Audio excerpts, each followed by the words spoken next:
So hello and welcome to this week's angling vlog. This week you join me on an afternoon off work and we're out fishing the whip for roach on the reservoir. So in a recent video we were over there somewhere fishing the feeder on a blustery cold morning. Today it's a bit warmer, there was a bit of a breeze still on, but I did ask in the comments if you wanted me to come on here and try fishing the whip. So that is what we're going to try and do today. The swim that I wanted to fish over here had somebody in it, but that's the risk you take when you arrive at midday. So today we're set up on the dam wall and we're going to hope to catch some of them quality roach on the 5-metre whip. So spinning the camera around, the most precariously placed tripod you'll ever see, but solid as a rock. You do join me today on the bank with Joshy, and he's out today playing with his dinosaurs in the edge. He's got his truck and he's just reminded me it looks like the cliff that they went off in the original Jurassic Park. Yes, I am old enough to remember the original Jurassic Park. He's a big dinosaur fan, is our Josh. We've got Gary down the bank. He's going to be joining us on the bank this afternoon. And looking round, once you're down here, it is nice and comfortable. Got the box set out, the netting, got all the bits and pieces we need. And we're going to hope today to just fish the 5-metre whip. I've got the waggler and my 8-metre whip with me, just in case we need to go a bit further out. But let's start easy and only go hard if we have to. It's a beautiful afternoon on the reservoir. It's about probably 1:30, 2 o'clock now when we're set up and we're going to make a start. There's a bit of a breeze coming towards us, which is never anything new on here, but we'll make the best we can. So looking at the side tray, I've got the same mix that I used with the feeder. We've got the hinders black in there and we've got some of the polychrome as well, just to add that bit of texture to it. We've got plenty of hinders hemp and I've put it in the mix, and we've got corn. Looking for them quality fish. It's worked for us on here recently, so why change it? No need to bring maggots or anything like that. The plan is to feed with the hemp and the corn like we normally do with the catapult, and feed a nugget of ground bait over the top. The swim is going to be going away from us down to the dam wall at about 8 or 9 metres. You do get to the bottom of that wall, so we're going to be fishing on a slope. So we're going to try and feed this side of us. We're not going to be going too far out because obviously we've only got the 5-metre whip. So feeding is going to be key with keeping that bait this side of us, so we're not chasing them as much down the slope. Setup wise, I've got my 5-metre Dinsmore whip, fishing the flick tip in the end, and it's £6 line down to a float, and that's one of the 441 1 gram pole floats from 441 Floats. Nice and sturdy. We've got a bulk shot of number 4 Dinsmore weight. My hook link is the £4 hook links from Cordham, and I've got 2 number 8 droppers on the hook link, and that's down to that size 16 hook. So one thing I am using for the first time today are the new plummets from Cordham. Nice and heavy. I've got some really heavy ones for the river. This is a 20 gram one, more than heavy enough for today, but nice big base, nice and sturdy. And I haven't tried this feature yet because I'm not lying on today, but you can pinch the line through there halfway up, so you can get the depth if you want to lay on as well. So a pinch on plummet. So to start off with, I'm just flicking the float out just to see how far out we can go. You know, concentrating really on me feeding. You want to get your eye in really, fishing this close in, and you want all your bait to come this side of your float. So be really positive with the feeding too. Nice big plops of ground bait, because you want all the feed to be this side. It's going to naturally go down the slope. We've got a bite there as we're feeding, so great these 1-2 fish about. A lot of it is getting into the routine with it, casting in, feeding that ball of ground bait this side of the float, and then you're set for the bite.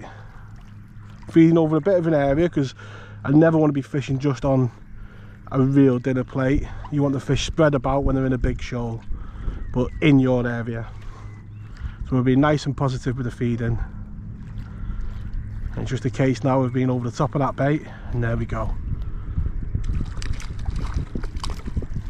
They're coming in them lower layers of the swim, which means that bait's getting down to the bottom.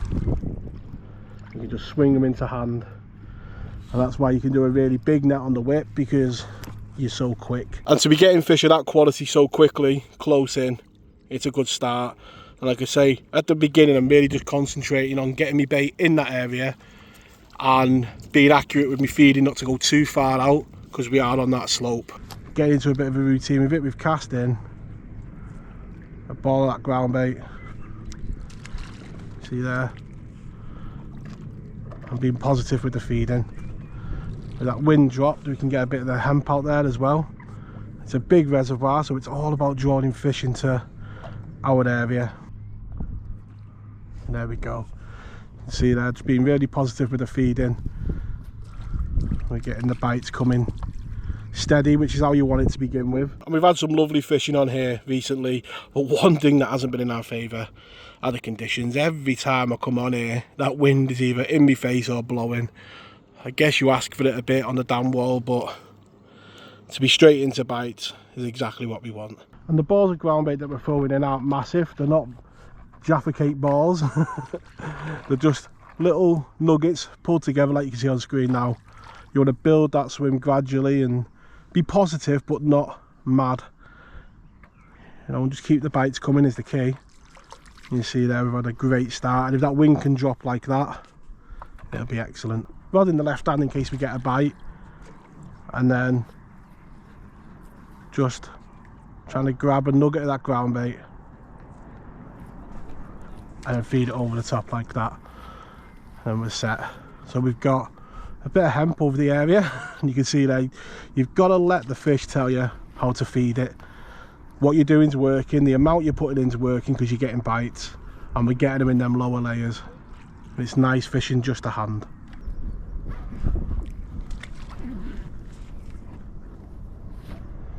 See there, we're having some quality fishing. This feels like a decent fish. Exactly the type of fish that we want to be catching. And on the whip, a great battle, you can see a nice bend in the whip. And on the whip, that is a beautiful roach. And what a great start it's been. Just feeding that ground bait laced with the hemp and the corn. 5 metre whip to hand. So when you get into this type of fishing and you're in your routine, you can almost time the bites. It sounds weird, but you can. You're feeding your hemp and your ground bait over the top. That float's settling. 3, 2, 1. And there's the bite. And that is when you know you're getting it right. You can literally get in that type of routine that you can time the bites like that. When you're getting the fish like that, it really doesn't matter the size. You know, the quality on it is really good, but even if you were getting them like that, you'll have a really good net at the end. Have a plan. Today we're trying to catch them on the bottom. If I wanted to catch them shallow, I'd be feeding baits like maggots really positively to draw the fish up. But now we're using heavy baits to keep them nice and low. Have a plan. You have a good day's fishing.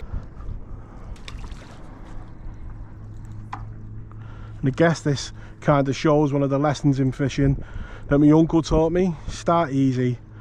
Only go hard if you have to. We're fishing 5 metres today. Why fish an 8 metre whip or a waggler when you can catch them at 5 metres like this?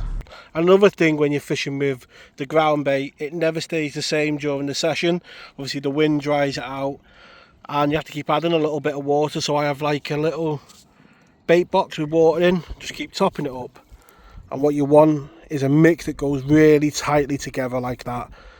You want it to get to the bottom and then break up. And it's going to draw them fish back down over that bait. You don't want it so it's flaky and it's exploding at the top of the water.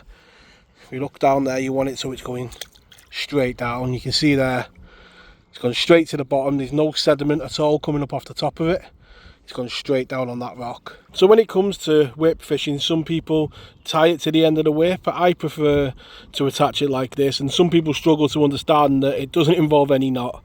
I've literally got my line there and I've got a bit of security hanging off the end. But you put a big rubber on, push it right down the whip till it's really tight. And then you literally just wrap your line around the whip 10-20 times till you get to another rubber at the end. And you just want it long enough so it covers the tip so it doesn't tangle. And it's as simple as that, and there isn't a single knot involved. But that, trust me, is going nowhere. But for those that are new to this type of fishing, you don't want the whip or the line on your whip to go right to the bottom. That's because the whip at the end will bend when you're getting a fish. So you get it right to come to hand, you want a bit of a gap like that to the bottom of your whip, and that way when you've got a fish on and you're swinging it in, it'll come straight to your hand. So simple tactics, you can see there, just a single grain of corn on that hook. That's about the size of the nugget of ground bait that we're feeding each time. You can get through some bait doing this, most definitely, but squeezes together nice and easy, going in the swim and getting straight to the bottom. It's very hard knowing what to say. It's just phenomenal fishing at the moment. These fish are coming nice and steady to the net, and there's great quality in them as well. And already we'll have a nice net at the end. Had the grebe come through, which always present. And there's another one out there, so that's a sign of how many fish we're attracting in. But when they're of this quality, have a fabulous day. And you can see Gary down there, he's into quality as well. So two mates having a great time fishing. With a half day off work, there's no better way to spend it, and we're well on to a nice net of fish already. But the thing I love about whip fishing is just how simple it is. It takes me right back to the Bridgewater Canal as a kid, although that was good, it was never as good as this, most definitely. Just flicking out into the reservoir, waiting for that bite, and you can see we counted it down. It's about that 3 or 4 seconds for it to settle, and we're getting some real quality roach now coming. And I do try with the videos to include as many hints and tips to help people out, and they're just lessons that I've learned along the way, and if I can pass some of them on and help people, it's what it's all about. I'm going to enjoy a few hours now of catching these roach. Excellent quality on the whip, and thank you all for the ones that leave the lovely comments below. Follow the channel and enjoy the fishing. It's a beautiful, immaculate roach. And with Joshy as my unhooking assistant, we've got a bit of a system going. I catch them, he unhooks them, and we put them in the net. Another little tip that I do at time to time is make up a couple of the balls, little squeezed up like that, so it makes feeding really easy. Just put my hand down, grab a ball and feed it into the swim. And with that system, with a couple of balls made up for feeding, been really positive. Putting plenty of these plump roach on the bank now. And the average stamp of fish has been really good, but then all of a sudden you strike and it's a bit more resistance, and this one's putting up a great fight with them waves just coming in. That's a great roach, that on the whip. And some you just need to use the landing net for, because you can't be swinging them into hand. That is a chunk of a roach, that. And one of the things I love about this reservoir is the challenges it presents. It's ever changing, a bit like the river. One minute you're sat here in the calm and the sun, and the next minute you're playing a fish with waves lapping up next to you. But that is the challenge and the thing that I love about this natural venue. A fantastic way to spend a few hours when I'd normally be in work or about now be packing in. But we're on here with the waves lapping in, catching roach. And with ground bait covered fingers, a palm full of roach, and happy Danny. And when you get a bend like that in the whip and the roach is coming across the waves like a dolphin, you know it's a good one. And that was a great battle on the whip, that. Beautiful roach coming to the net. So there's lots of names for roach in the angling world, crumpers being the main one, but when you get like that, I like to call them donkeys. It's an absolute donkey of a roach. And on a whip, great fun. And that's what fishing is all about, having fun and being out on the bank. And I've thoroughly enjoyed this afternoon on the bank. Great company with Josh, and we've just hooked into another one of these beautiful roach on the whip. That wind lapping in, and we'll call this the last one. So it's very hard to get on film how good today's been, because it is quite repetitive in its nature. You know, you're getting the feeding right and it's a bite of chuck. I guess we'll see that in the final net, but that is a beautiful roach to end on. The session does come to an end there now, and as you can see on screen, a phenomenal day's fishing. In only 5 hours fishing, we've had near 50 pound of roach. That just shows the power of that whip. So today's video has come about from people who've left comments down below on the videos, and I really do appreciate all them people who leave the comments down below. It really is appreciated, and hopefully that video today has been an enjoyable watch. I've thoroughly enjoyed catching them roach, I can tell you that, and I'll definitely sleep tonight. And all that remains now is for me to wish you all tight lines in your own fishing, and I'll catch you all next week. Sight lines.